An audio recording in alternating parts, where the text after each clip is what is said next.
The year was 1933. Marion Bergeron was crowned Miss America. King Kong first appeared on the silver screen. FDR announced, "Firm belief that the only thing we have to fear is fear itself." And Thomas W. Schmittou was born at home in Hopkinsville, Kentucky, to Pauline and Wilbur Schmittou. Pauline was a homemaker, and Wilbur worked as a pattern maker for the Elk Brand clothing factory in Hopkinsville. Tom was the second of 4 children and the only boy. As Tom was growing up, he developed a love for airplanes. He built flying models and would travel with a neighborhood friend and his dad to Berry Field in Nashville to watch civilian and military planes take off and land. The glimpse of World War II fighter planes in flight made Sunday trips to Music City an event to look forward to. Tommy loved math and science, but he was also active in sports and extracurricular activities, such as football, track, science club, photography club, glee club, library staff, conservation club, school paper, yearbook staff, and class officer. This might be enough activity for some young men, but Tom also had an early morning Courier Journal paper route and worked in the Western Auto Store on Saturdays. After high school graduation, Tom considered a career in fingerprinting with the FBI or maybe the Coast Guard. But he realized the U.S. Air Force would be a better fit for him. He passed the physical and was sent for aviation cadet navigator training at Ellington Air Force Base in Houston. Tom was offered a choice in advanced training for finishing in the top of his class. His choice was radar reconnaissance in the B-26. Tom knew that the B-26 was being used in Korea, and he wanted to go where the action was. So it was off to Mather Air Force Base in Sacramento for advanced reconnaissance navigator training. Upon completion of this training, Tom received his commission and navigator wings. His first duty assignment was with the 90th Bombardment Squadron K-8 in Korea. The 90th was using the B-26 to hit supply centers and transportation systems.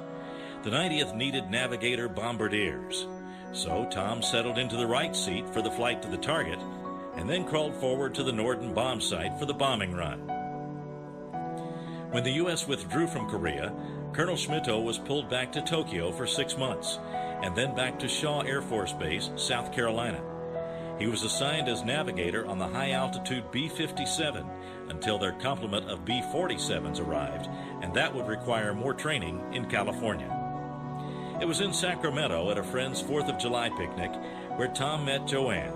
Romance blossomed, and Tom and Joanne were married 6 months later in Joanne's hometown of Pittsburgh. Tom spent the next 5 years at Mountain Home Air Force Base in Idaho. This would be where 2 of their 4 children would be born. The B-58 Hustler began production and was replacing the B-47. Tom was sent to Fort Worth and San Antonio for training, and then to Bunker Hill Air Force Base, Indiana, to fly the B-58. He would log more than 500 hours in the first supersonic bomber capable of a sustained speed of Mach 2 and a payload of 5 nuclear weapons. Colonel Schmittou was at Bunker Hill when he was called into the commander's office to meet with Major General Douglas Nelson. The general had selected Tom as one of the first 4 Reconnaissance Systems Officers, or RSO, for a new program with a new plane. This program was the SR-71 Blackbird.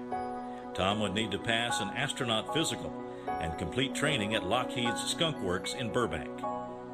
Colonel Schmittou finished both the training and physical and went on to complete 30 combat missions over North Vietnam and the last operational mission over North Korea.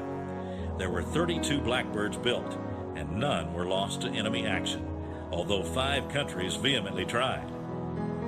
Tom's family waited eagerly to welcome him home at Beale Air Force Base between combat missions. When he joined the SR-71 program, Tom joined a very elite fraternity of Air Force officers. He was one of the first 4 RSOs for the Blackbird, the first RSO to fly the SR-71s at Mach 3, or 2,200 miles per hour, at an altitude of 16 miles. The first RSO of only 5 that have logged more than 900 hours at supersonic speed. His service medals include Distinguished Flying Cross, Meritorious Service Medal, 5 Air Medals, 10-year Combat Crew Medal, National Defense Medal with Bronze Star, Armed Forces Expedition Service Medal, Presidential Unit Citation with 1 Bronze Star, Vietnam Service Medal with 3 Bronze Stars, Korean Service Medal, United Nations Service Medal, first RSO recognized for over 900 hours of supersonic flight. Thomas Schmittou retired from the Air Force in July 1973. At that time, he had more supersonic hours logged than any other RSO in the Air Force. Thomas started his second career as a real estate broker and appraiser. He enjoyed that profession for more than 35 years. In 2011, at the age of 78, Tom retired and now lives with his son in Elmo, Kentucky. Tom accepted the challenge to fly high speed and high altitude with valor and distinction. He has brought honor to himself, his country, and the Commonwealth. It is therefore fitting that Lieutenant Colonel Thomas W. Schmittou be enshrined into the official Aviation Hall of Fame of the Commonwealth of Kentucky.